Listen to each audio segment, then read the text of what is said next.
Okay, can everybody see on the screen? This is laying out from centers 101. Why is it shaking so bad? You're good. Okay, cool. So we get a little bit of a delayed feed up there, but on here and what we're going to post on YouTube should be fine. So what we're going to go over this morning is laying out, this afternoon, is laying out from centers. And this is new from what we've done before because really we've worked from edges of material or figured out what the overall size was and kind of worked in. And what we're doing here, because we're doing this taper, is we have to work off of a center line so we can make things symmetrical. Now the concept of symmetry is, this has a dividing line. Vertically, it's got symmetry. If we divide it like this, it's balanced on each side. If we look at it like this, it's asymmetrical, it's unbalanced because of the handle. Well, the dustpan we're going to produce does have symmetry down a center line. If we look at it like this, we can find a center line and we know that it's equally balanced. And that's how we're going to lay out this taper so that we know it's not tapering out 45 degrees on one side and nothing on the other. We're going to balance this taper to either side, starting by laying things out from a center line.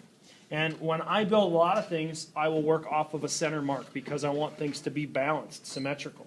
And rather than measuring from an edge over and figuring all that out.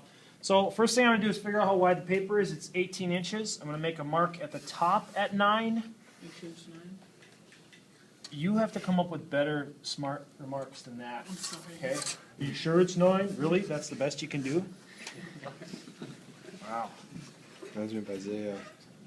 So I got 2 marks at 9. I'm going to draw my center line, and then I'm going to put a C in the middle of it. This is the universal symbol. And I'll just make this light because it's a construction line. Universal symbol for a center mark. From there I can start laying out the front and back of my pans. First thing I can do is figure out, well, how wide do I want my pan to be in the front? I've got 18 inches to work with. I know I'll have sides and hems to factor in there.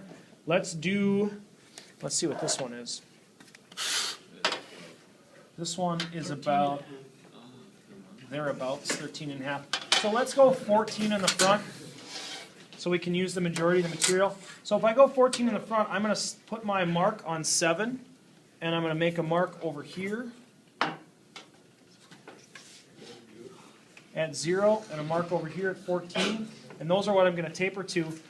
I'm 14 in the front. What do I want to be in the back? Let's do 10. We'll do a 2-inch taper on each side. So if I'm 10 in the back, I'm going to put it to 5 here, and I would need to know how far or how high my sides are going to be. Right now, I'm going to go at this point, here, and there's my 10, and I'm going to draw my taper. Ooh.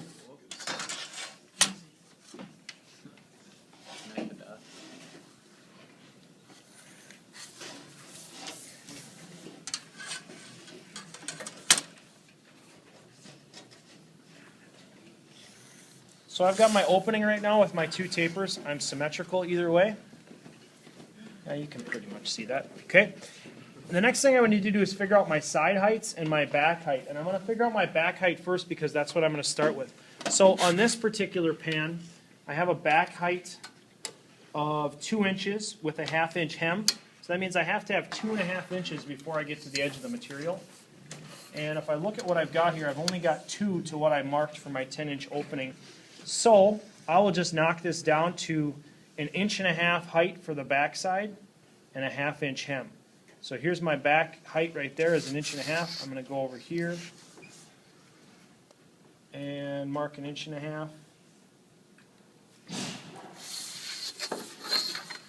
I can strike this all the way across, and I can kind of look. Again, remember the eye never lies. I can see that I've got a consistent gap here. So that's going to be my hem all the way across the back, and then my backsplash is going to be right here. This would be my back. This would be the hem. Now, the next thing I need to figure out with my sides is this. My sides need to start out how high? I didn't try to do that. You did? No, I didn't try to hit you. I'm serious. You getting this? If my back is 1.5 inches, what do my sides need to start out as? 3, 2, 1. Minus 10. Just hit him. 1.5 inches. It has to be the same. one of the things I want to consider though is how I want to come up at this angle. So normally I'm going to tell you to be perpendicular here or a 90-degree angle to this line. You can use a framing square to do that. Or in this case, I'm just going to look across the ruler. I've got marks on either side that line up. So I can kind of use a straight edge as a framing square. I'm going to go from this corner up 1.5 inches, make a mark. I'm going to go up another 1/2 inch and make a mark because that's going to be my hem. This is the tricky part. This is how you earn the A right here. To get the taper, how do I get the taper from here all the way down? I need to figure out a number that I'm going to use for that taper. How much do I want it to taper down to? I'm going to go 1.5 inches on the back down to 1 inch, just a slight taper. So I'm going to use my straight edge here down to the bottom of the material again. I'm going to line up the marks on either side on my straight edge ruler so I know that I'm perpendicular. I'm going to go up 1 inch and make a mark, and I'm going to go up another 1/2 inch and make a mark for my hems. And now I can connect those lines together, and that's where I should see my tapered side. Right there. That point and my 1/2 inch hem. I got to factor that in too. Okay, so there's my side. Draw that in. I'm going to relieve these hems right away, and I'm starting to look at what stays and what goes. And then this would get connected straight down here. I've got a slight taper from top to bottom. Now, what am I missing in these corners to tie these corners together? Tabs. Yes, very good. So we have learned something. These are hems. My tabs I can draw on either side, but what I want to consider is when I break these up, it gets a little tricky with tapered ones. We actually have to manually break the tabs by hand. We've got a really cool tool for that. It's called a Pexto tool. It's a 3-inch wide duckbill pliers that you can clamp on by hand and make it break with. And it's just like a mini box and pan break. So I'm going to draw in my tabs right here. I'll go up about 3/4 inch, over, and back down. Oh, that was bad. There we go. And same thing over here.